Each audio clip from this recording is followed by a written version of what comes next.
Hey, this episode of Bass Freaks is brought to you by Mxr Bass Innovations. Mxr has been a leader in guitar effects for over 45 years.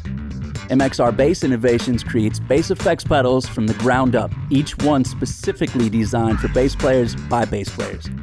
Not repurposed guitar pedals, but their overdrive, fuzz, EQ, preamp DI, octave, distortion, compressor, or chorus, these tried and true stomp boxes are designed by Dunlop's award-winning team of bassists and engineers. Go to jimdunlop.com and check out Mxr Bass Innovations for your bass effects.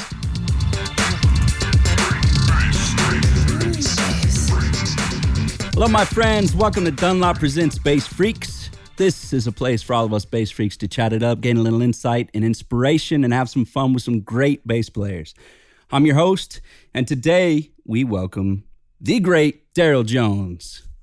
All right, how are you, man? Thank you, man. Thank you for coming on here. How you doing? My pleasure. I'm great, man. I'm doing, as good as can be expected, Yeah? How's everything been last year for you? A little bit slow, in terms of, haven't played actually. Man, I was at a friend's house. I was at Phil Upchurch's house a couple of weeks ago, and I realized it's the first time I've played with another musician in a room since January. I was in Nashville recording with Bill Evans and Robin Ford. Amazing. How'd that feel, by the way?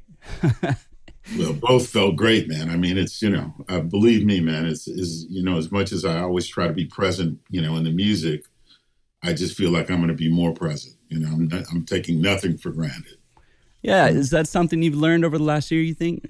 2020? Absolutely, man. I mean, how could you not? It's like, having to, and it's not that I haven't been playing music. I've been studying and doing, a session here or there with, putting stuff on, different people's tracks. But man, I miss being in a room with musicians, man. I do too. I really miss audience as well. Yeah, absolutely. What, anything awesome that you want to mention that track-wise that you've been doing recently? Well, actually there's a few things. There's a documentary that the director's been working on with me for a few years, and we're coming to the end of that. So I've been working on the music for that, and I've been working on some guitars, man, basses and guitars. I'm trying to start a little company. And I heard you went to school for that. I did, and I'm not going to claim to be like a luthier or anything like that. Oh, but come on! I did learn. No, believe me, man. When I got a setup issue, I take my bass to somebody who does that every day. You know what I mean? Do too. Like, I'm not expecting Roger Sadowski to come and play a Stones gig, because he doesn't do it all the time. You know what I mean? So I hear you. I hear that. Let the professionals handle that stuff. But I learned enough to realize that I really love it, and I've never lost my childhood love of instruments. We all have that, and I've always loved craftsmanship. A well-drawn line, design, those things, how an instrument feels in your hands and how it looks and how it sounds and all that stuff. What inspired you to do that?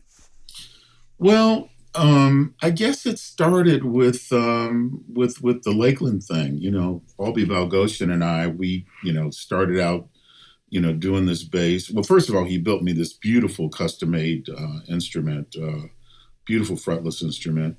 And after a few years, he said, we were just talking and looking at how expensive pre-CBS jazz basses were, pre-CBS instruments were, Fender instruments were. And we just decided, man, let's see if we could put something together that would be, a replacement for something like that. If you got a young musician who can't come out of pocket at the time was, $6 or $7 grand. It's probably more than that now. I do know that at one point, pre-CBS 66 jazz basses were 10 grand and above. So we were just trying to come up with a product that kind of felt like that, but wasn't so expensive, And so we started, working on models, and he'd send me something and I play it, and we went back and forth like that. And finally we got something that we were both happy with. and then realized how difficult it is to, to sell an instrument.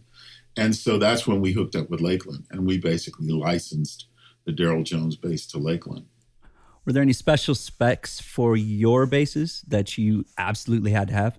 Well, I love, again, the 66 jazz bass is kind of like my, that's my holy grail, so to speak. That's what I really love. And so I took a few things from that. I love binding, even though it's problematic for luthiers and stuff like that. But I just love the look and feel of that. And particularly at the time, I was playing almost exclusively jazz basses. It wasn't until I started playing with the Stones that I started to branch out a little bit more into the Rolling Stones. Just a little band by the name of the Rolling Stones. Yeah, but I started branching out into the P bass thing, and and even some other instruments, chambered instruments. It came from the jazz bass, I guess, more than anything. Are they out yet? Are your basses out for sale? I have sold some. We're just we're gearing up to really begin doing some publicity and start putting some pictures out on social media and taking a larger number of orders. But I've sold a few to a few people. That's great, man. You're doing something that you love and hopefully making a little bit of cash at the same time. Yeah, let's hope so. Yeah, and good. Man, to be honest with you, the thing that the biggest thing that pushes me further and further is, I built an instrument for a guy, and he was having some difficulty in his life. And when he got the bass, he said he opened up the case and he felt like, he said, man, he just looked at the instrument and he felt like, man, this is going to bring me back. And I got a charge out of that in a way that, it's a little bit different than getting a compliment or getting praise for playing. This is like something that came out of my head. Absolutely. Something that came out of my head that I, caused to be built. I didn't build it myself, but I caused it to be built and kept nagging people until they did it the way that I wanted it done. And to have that kind of thing bring somebody else joy, or make them feel like it's going to get them playing again, or it's just an exciting instrument to them is really that's a great feeling for me. You're inspiring people in many ways. I think that's awesome. Certainly. Now, how do you go from playing with a jazz giant like Miles? How long did you do that for with Miles? I played with Miles for 4 years over a 5-year period. There was that year in between where I went and played with Sting. Okay. And then I got really, really lucky and was asked to come back and play with Miles, which doesn't happen very often, I think. That's me and Mike Stern and John Coltrane are the only ones. I mean, holy grail of, I can't even, I'm speechless, but you go to Sting and then Madonna, and then you spend 28 years with the Rolling Stones. I mean, pretty nearly, yeah.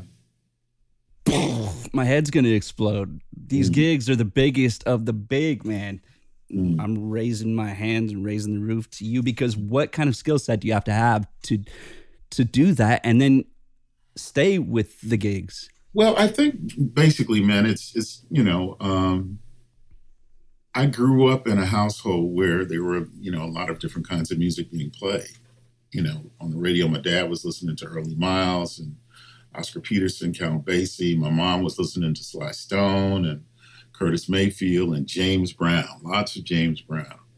And so it never occurred to me that to play with, these disparate, in these disparate genres was anything special. I just kind of always wanted to be able to cover that bass a little bit and be able to do that well a little bit. And it takes some time. And I think I'm probably better at playing rock and roll now than I was when I joined the Stones. It takes some time with anything. And I think if you respect the different genres, then, and your heart's in it, I think that you will eventually, learn how to play those things. And I think I was just lucky that I got started from an early age. Like the first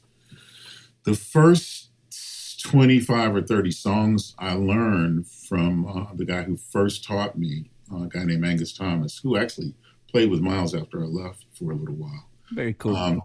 Was Led Zeppelin, the Staple Singers, the band War,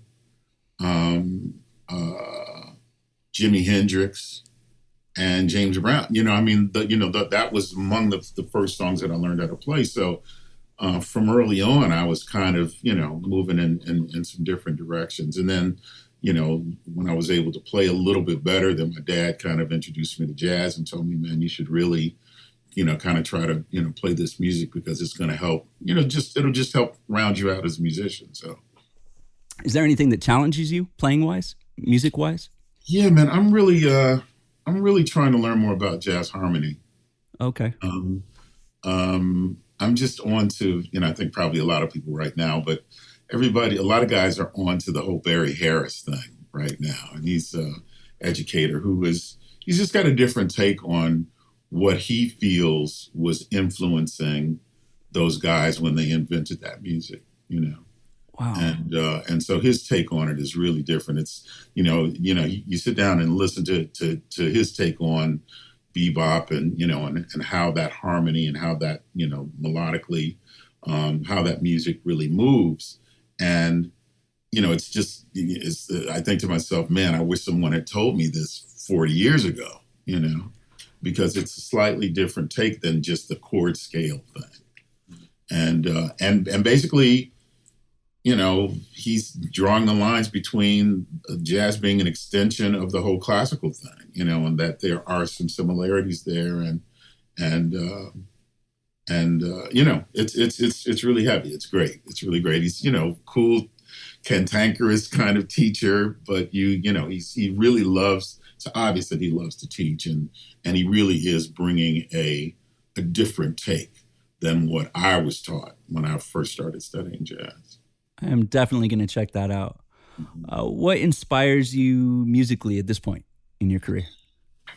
Man, I just, it's this music thing is just so immense, and there is so much to learn and so much to know.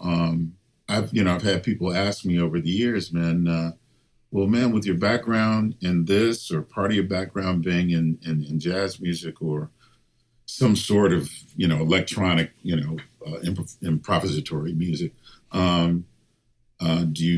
does it bore you to play rock and roll? And I'm like, no, man, first of all, I'm not a person easily bored. I could, sit with myself, and the thoughts that go through my head keep me interested enough to not be bored.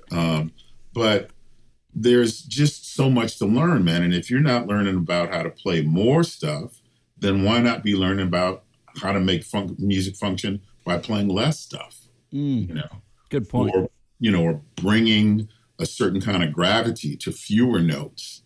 And then the really great thing about that is when you move it over to, when you're playing music with more notes, you carry that gravity over with you, And wow. So it's, it's just, like we were talking earlier, man, it's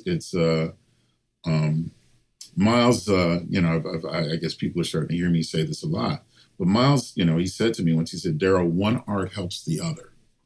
And he was encouraging me to draw and to paint and to cook and to take pictures and to just do all of these things, because in some way, and it's difficult to say how, but all of these things inform each other and help each other, I'm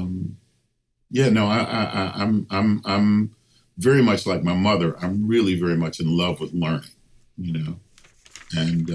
and so, all of these things, man, trying to learn how to play guitar a little bit, and trying to learn how to sing a little bit, and, and hopefully, maybe one day when I'm, 80 or 90 years old, I can put it all together. I think you're on the right track, man. How are you keeping it fresh out there? I know tour gets a little monotonous, but you've been doing that particular gig for so long. Mm-hmm. How are you keeping it fresh for yourself and for the listeners? Yeah, one of the things that I realized, man, when I think it's a good idea when you start to feel, stale, when I start to feel stale on any gig that I'm doing, let's just take the Stones for instance, instead of, kind of turning away from the music and trying to, do something else, I start practicing those songs. I start practicing them again in the way that I was, with the kind of attention that I was giving to them when I first learned them. It's like going deeper inside, trying to figure out another way. That's one of the things that that was a great lesson from Miles. Like, we'd be playing with Miles, we'd do a tour, and we'd be off for a little while, and then he'd have rehearsal. He would basically take everything from you that you had figured out to play on these tunes. He said, don't play that. I don't want you. Don't play that no more. Oh, and wow. He would just make you find a new way to play that song. So, And so I think that with that kind of thing in mind, you just keep turning it over. You keep experimenting with it. Guitarist that I'm in a band with, Jean-Paul Borelli, said something to me once. He said, if you're playing pentatonic stuff and you're feeling like, well, I need to, move out of that. He says, you might be successful at just completely dropping that and trying something new. He said, but I found that the more you play through it, you continue to go deeper into it. That's the way that you find something new with it, And so I guess that's kind of what I do. Okay. And I find that to be a really good way to stay fresh. So maybe never becoming complacent in the music. Yeah, and it's difficult because well, not so much now because we've been away from it for so long. So well, that's a whole new perspective, right? You coming at it fresh. But yeah, and I guess if there's any one upside to having been away from touring and playing with musicians, it's that we'll all be looking at these things with new eyes and with a new appreciation, man, and a new love, a deeper understanding of just how lucky we are to be musicians who go out and play for people and grow and learn and and try to inspire and try to be inspired. So true, man. I really can't wait to hear some of the music that's going to come out of the last year or so, and also the new energy at live shows. I'm sure, man. I think it's going to be incredible. In your opinion, when do you think it's time to move on from a gig? That's a good question. It's all circumstantial, but it's funny because I've never had those kinds of gigs. Okay. It's like I've been really blessed in that, I probably would have gone on and played at least, a while longer with everybody who I did not end up playing a while longer with. Okay, let's put it this way. It's time to move on. Yeah. Yeah. So like for some young musicians out there that maybe are wondering, all right, have I stayed here too long, or maybe should I try to move on? What do you think? What would your advice be? I think that first of all, now that I think about it, one of the things that I would say is if you feel like you have something inside you that is not being expressed on the gig that you're on, particularly if you feel like it's your own music is trying to come out of you, I would say that's a good reason to make a move and to step out and try to, I will say that I do think there is a bit of a kind of sideman syndrome where you can get stuck in just playing with people and not so much exploring, the music that's inside you. So I think that I would have done that earlier, even if it doesn't necessarily mean walking away from a gig, but I think I would have just done a lot more of that earlier than I have, Very cool. What is the biggest difference between playing with jazz giant like Miles to pop icon like Sting or Madonna? Well, it's interesting, man, because I'll let you in on a secret. Uh-oh. I feel like I do the same thing with all of these different people. Okay. And I think that it comes down to playing the song and giving the song what it needs. Yeah, I just try to play the song. I try to find what can I play to help this song be more itself. And the thing about that is I really dig that. I dig that. I don't feel cheated when I'm not able to play a bunch of stuff over, a big space in the music. Yeah. And I also, on the other hand, I also enjoy, playing music that is a bit more complicated and, music that's, that, requires a bit more, facility. I don't do a lot of that kind of stuff now, but, like I was just saying, I've been working some with Mike Stern. I've been working some with Robin Ford and with, and Bill Evans, Oz Noy I've worked a little bit with. And I've got a couple of, bands that I co-lead, me and Will Calhoun and Jean-Paul Borelli. Oh, very cool. I have a rock trio. What's the name of that? Stone Raiders. Stone Raiders. Yeah. Got to check that out. Funny because people think, is it raiding the stone? No, that's not exactly how that name came about, though you would imagine it did. Yeah. But, that's a situation where we really kind of feel like, the Band of Gypsies thing, that could be a whole direction in itself. It's almost like I don't know maybe for lack of a better, term, maybe you could call that music like the blues forward or because there's a lot of blues in those songs, but it's also, informed by, by rock and roll, and it's informed by folk in some ways, And also we have, there's a certain kind of improvising that we do in that band where we kind of, veer off a bit from the song, and we just really play off of each other, and we just kind of try to stir it up a little Very bit cool. in that way. So, I really enjoy having a chance to explore music in that way, as well as with someone like Oz Noy, who's, great writer of very bluesy, but also,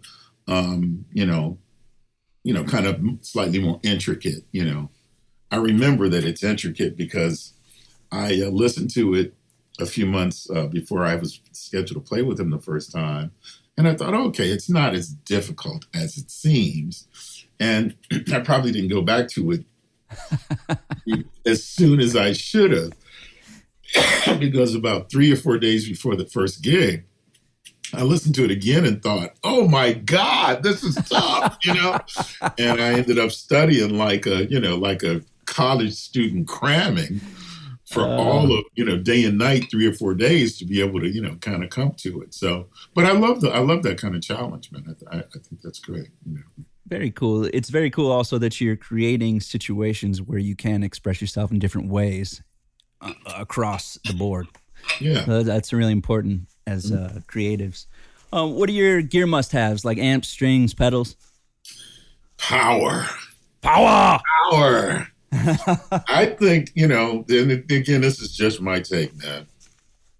I think like having some really high wattage, whatever kind of rig you're using, I think the bass speaks in a different way. Loud? Not loud. What's interesting that, I've got a Qsc Rig. Okay. I use their the dual 12 cabinet, which I think is a couple of thousand watts. That's a subwoofer. And then I use the bigger wedges with stones, a 12 and a horn. That's their K12. But around the house or on gigs, I use the K8s, which is like an 8 and a horn. But again, those cabinets are each, upwards of 1,500 watts, I think, each one of those cabinets. Oh, wow. So I noticed, and because it's clean, I noticed that people never complain about me being loud, but they do come up to me after the gig and say, man, I could feel the bass. And for me, that's a real big part of being a bass player. Oh, yeah. that people, it's almost like I remember when I was a kid and my parents would have a party and they'd be playing music in the basement. And you could just kind of hear that that James Jamerson, kind of thump going on, and in addition to being able to hear what the bass is playing, there was also this under thing. And I find that when you've got wattage, you're pushing that. You're messing with, you're pushing on people's chest a little bit. I dig that. I think that's, just to be, just to joke about some of my multi-string bass comrades, it's, you see a guy, he's got a, 6-7 string bass and he's playing out of a 90-watt bass amp. No, you're not going to reproduce a B string out of a 90-watt bass. I mean, nobody uses a 90-watt bass amp. I'm being facetious, but I'm just trying to make the point that I really do feel like, I used to, when I started with the Stones, I was using Mxr Sound gear, and this is before it was powered. So I was using, 3,600 watts of crown power. Crazy. And not long into rehearsal, Keith's tech came over to my tech and said, how much louder can Daryl actually get? And my tech told him, well, we're pretty up there as far as, how far we can go. So I think we're going to need to double Daryl's rig, So I went to 7,200 watts of power. Oh my gosh. And of course it's a big stage. Yeah. But even before, I was using a smaller version of that rig when I was playing with Steps Ahead. And I don't remember anybody ever complaining about the bass being too loud. In many cases, the function of distortion is what people perceive as being loud, Okay. And it feels like if you've got some really clean power, particularly if you're playing, an idiom of music that requires that, then for the most part, people don't really complain about you being too loud, They can feel it. Yeah, but they can feel it, which is, So I dig, I use an SVT and the QSC on stage with the Stones. And you're carrying that yourself, right? Every show, it's on show, your back. You're picking it up. I lift it. I put it on stage. I put it back in the truck at the end of the night. Because you want to keep it real. Yes, exactly. Cool. What about strings and any effects? I'm starting to get back into effects, man. I'm just, I was really into that when I was young.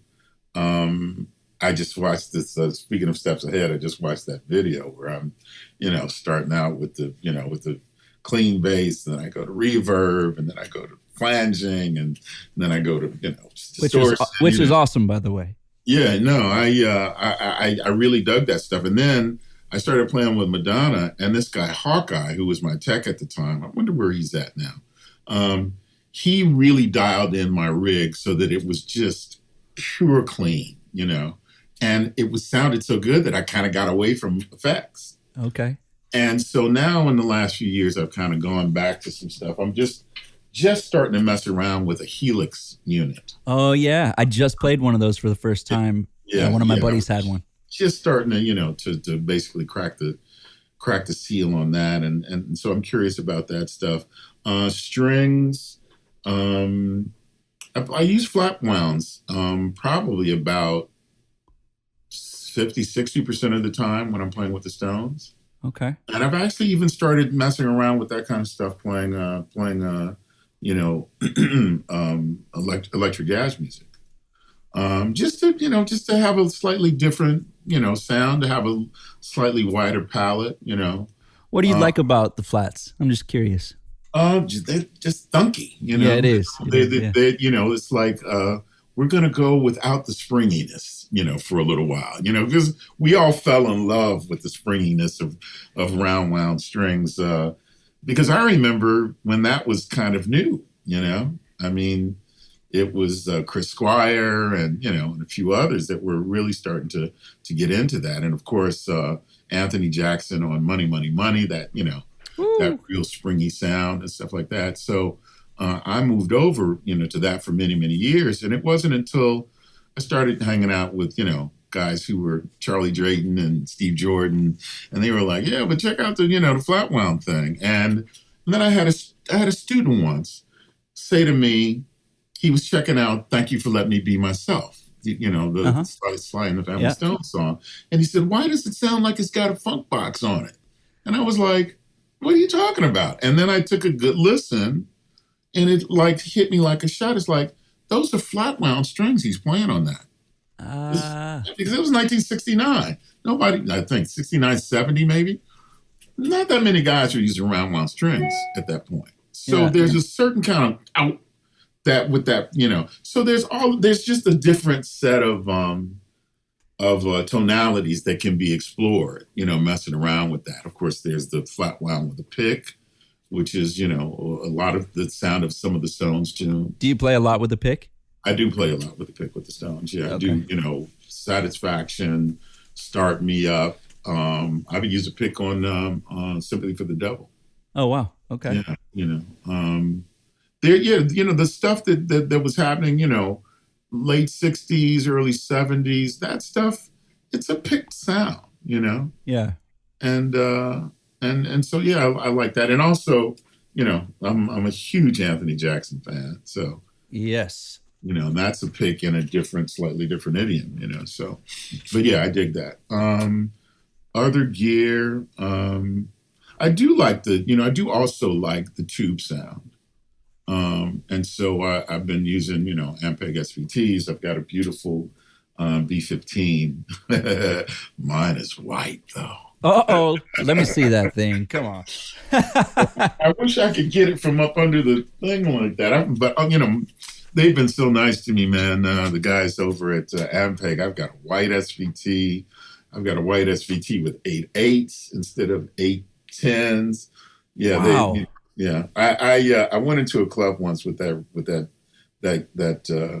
bass rig, and the hostess, who was really very attractive, when I rolled my bass rig in and pulled the covers off, she she went, "Oh, I love your bass rig." And I thought to myself, I'm taking this every time I go out and play. If a chick digs my bass rig, I'm playing through the right bass rig. Or at least the look is right. I call this rig the chick magnet. That's right, man. That is awesome. So they've been really nice to me, and they're doing a couple of special things for me with those. And even pickups and stuff like that. I'm checking out. I like Lindy Fralin stuff. Okay, I'm not familiar. Guys, I'm actually starting to experiment with as well. This bass has. I can never. I'm going to pronounce his name correctly. Ulyate. Ooh, is that your bass? Is that this is a Jones bass. This is this is my like P bass type instrument. Okay, let's since no one will be able to see it like I am admiring the beauty in it right now. Can you describe it a little bit? Well, it's got a P bass style pickup, and it's bound neck. It's passive. This one's again, it's got the P bass neck feel, a little bit more girth than a jazz neck, and that's the Chatham instrument. I grew up in a neighborhood in Chicago called West Chatham, so and again, man, I don't think we're not fooling anybody. Leo Fender got so much right. that we're just trying to we're trying to dress up, putting lipstick on his pig, I guess. Preferences and a spin and and then there's a Gresham, which is like the jazz bass type model. It's got a little bit finer neck, the two single coil pickups, and again those are passive instruments unless of course the customer is always right, or I should say the client is always right. So we're interested in doing interesting things for people who want them. But my basic thing. I got turned on to the passive thing, man. When I started playing with the Stones, there's something about it that reads, in particularly in big venues. The passive thing that reads in a way. And I've seen guys get incredible sounds with active electronics in stadiums and big arenas as well. But there's a bark that's there with passive instruments that I really dig. What do you, in your experience, what do you think just works for playing in huge stadiums and something that just works every single time? Because like you were just saying, I mean, it is a whole different animal. Being able to, from the notes that you play jumbled together, fast stuff to slow stuff, to it's got to be able to cut through out front, right? Yeah, so, and that's what I mean about that bark. I mean, it's like, and again, I'm not running down, active electronics, because I've got two Sadowski basses that the first bass I bought from Roger Sadowski, every time I plugged it in, whether it was in a live room, studio, the engineer would come over the talkback and say, "Great bass sound," and I still tell, when I see Roger still today, I tell him, "Man, that bass, there's a problem with your bass." "No, it's on your end." Oh, yes, you're right. It was on my end. That bass, those basses sound great, anywhere you put them. But I just noticed going from that bass to my 66 jazz bass one night with the Stones, and the guy who taught me how to play being in the audience, and he said, "Hey, man, Sadowski sounded great, but there was something about that 66 that just read in, Soldier Field in Chicago," which is like, that's my backyard. So, okay, awesome. There's something to it, but I think both are valid. But for the Stones music, I think passive instruments kind of seem to work better somehow for me. Very cool, man. So with that advice that Miles gave you, was there anybody else, artist wise or maybe MD wise, that you worked with that really gave you some poignant advice? That has stuck with you throughout your career? No, it's interesting, man, because I've learned quite a lot from. There's so many, man. And one of the reasons that, and one of the things we were talking about the whole COVID thing and the pandemic and not being able to like hang out and play with musicians. It's not just playing that I miss.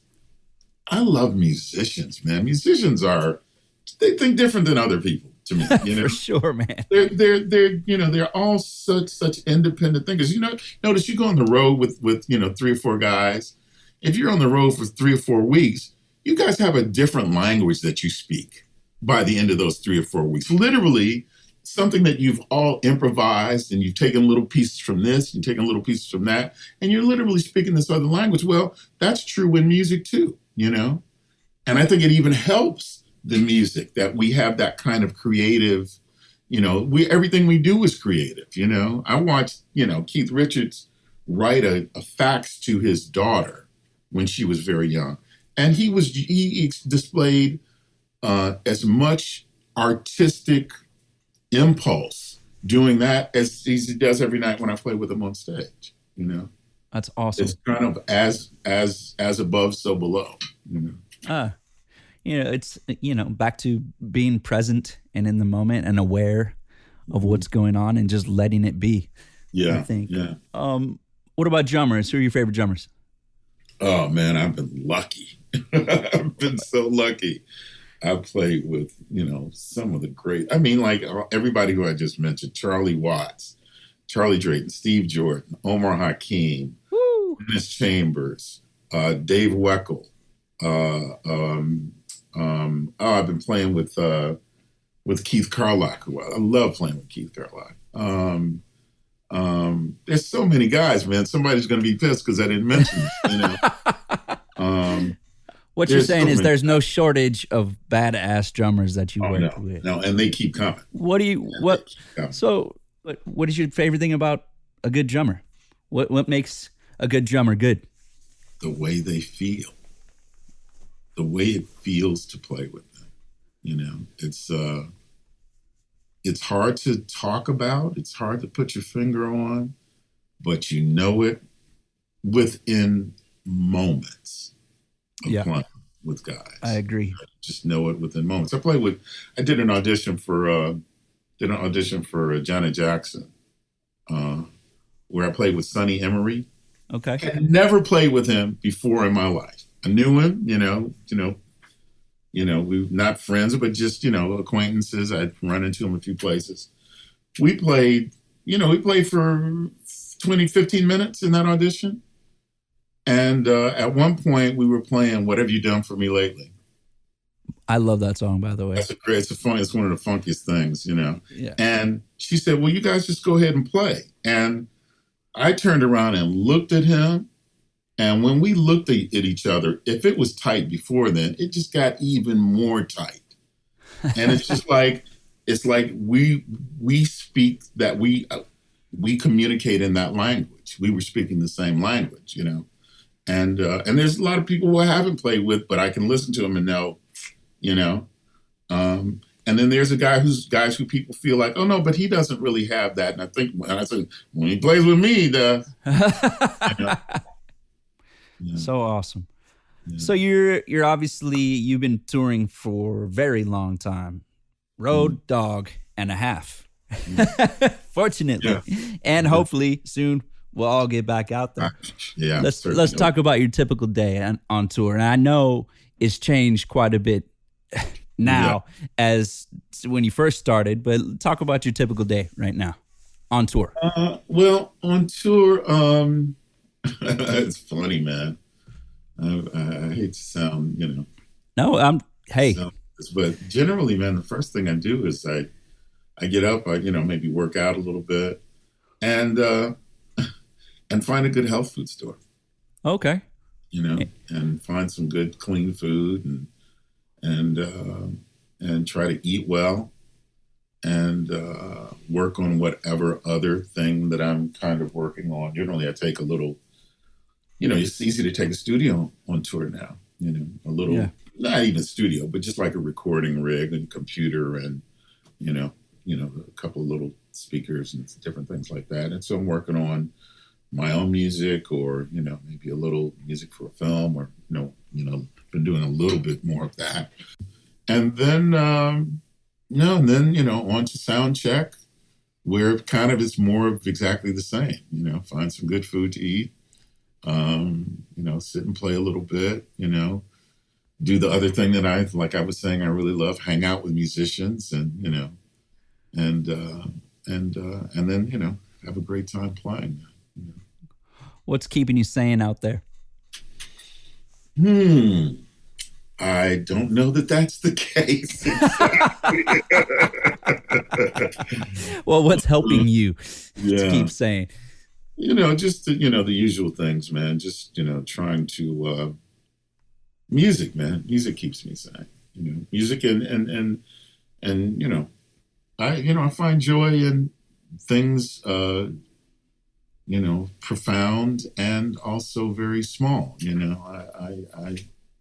I can get kind of lost looking at puppies and stuff. And, there's nothing wrong with that. It's just, so it could be something as simple as that or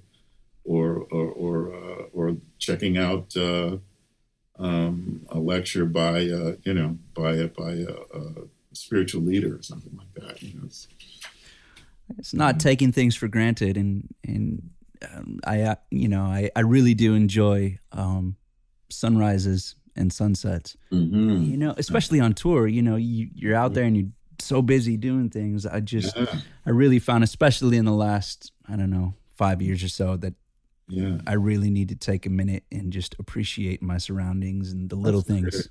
That's a great idea because, it's funny because a lot of times you're up late at night, so you miss the sunrise and you're indoors by the time the sun goes down. So you miss that, but no, that's a great idea, man. I'm going to take a look from that. That's really, really great. Do you have a gig highlight? Where's that moment where you were just like, hell yes, I've made it? Favorite gig? Oh, hell yes, I made it. Yeah, or that moment where you're like, I can't believe I'm doing this right now. Well, there was, there. I know you have many. I have more than one, yeah, but I guess playing with Miles, man, being on stage and having Miles, come. He used to come and stand really close to me, and I think I would pass out, actually, probably. it's deep because you're too busy trying to and he would do this thing where he would come over and he would play almost like, it's funny because it was almost like boxing a little bit, like he would jab, like, and I go, da da da da, and we'd almost be like sparring a little bit. But he's standing like right next to me, and then you like look at him and you realize that's Miles Davis. It's like it's crazy, man. And then and I was playing with. We were in Cuba with the Stones. Okay. And we played that gig in Havana, and I was looking down the line at everybody, and it kind of just hit me, man. It kind of welled up inside me, like, really how wonderful it is to be playing with these guys, They all are still so much in love with what they're doing. And it's beautiful. And they have a way of, they have a way, man. They have a way, man. That's probably nobody else. Yeah, nobody why else. they're still doing it. Yeah, exactly. So that was a moment that I remember, And it's funny because then I've never looked back at the gig, and I was talking to Tony Garnier. In fact, he called me. Tony Garnier is Bob Dylan's bass player, or he plays bass with Bob Dylan. Okay. And he called me one day and he says, "Hey, man, have you checked out the Havana gig? Have you checked out that, And I was like, no. He says, "Hey, man, we've played him, we played with you guys like probably a dozen times over the years." He says, "Something's happening on that gig, man. You should check that out, And it brought me back to this feeling that I had that night of really feeling like, man, this is special. This is, I'm really happy that I'm here in this moment playing with these guys, Moments, man, and gratitude. I am grateful to you for just being a great human being. What advice would you give to an aspiring bassist? Learn as much as you can about different genres of music. Do, having a looking down your nose at any kind of music, I think is the surest way to prevent yourself from playing that kind of music authentically, And you don't necessarily have to love it, but you should, figure out, okay, well, why does that guy get called to play all of the country gigs? And what is about the length of, that he's holding those notes that is getting him, that makes him the man in that area, And from all the way from that to, why was, what is it about Jocko? What, and for me, when I think about Jocko, just to speak about him specifically, he's not in the same sense as I would say even I am. He's not a bass player. He's a musician that played bass, Yeah. You can kind of hear, even when he would play those seventh and the third of, that kind of stuff, you could hear that he was thinking about, oh, that's a horn line, Yes. Or when he was playing some, when he left the bass line to play some lyrical idea, you could tell he was thinking about, oh, that's like a string line, And so I think educating yourself about the reasons why people, do the things that they do, or what's behind the reasons why people do the things that they do, I think that provides a really incredible education into music on all levels. And I would also say,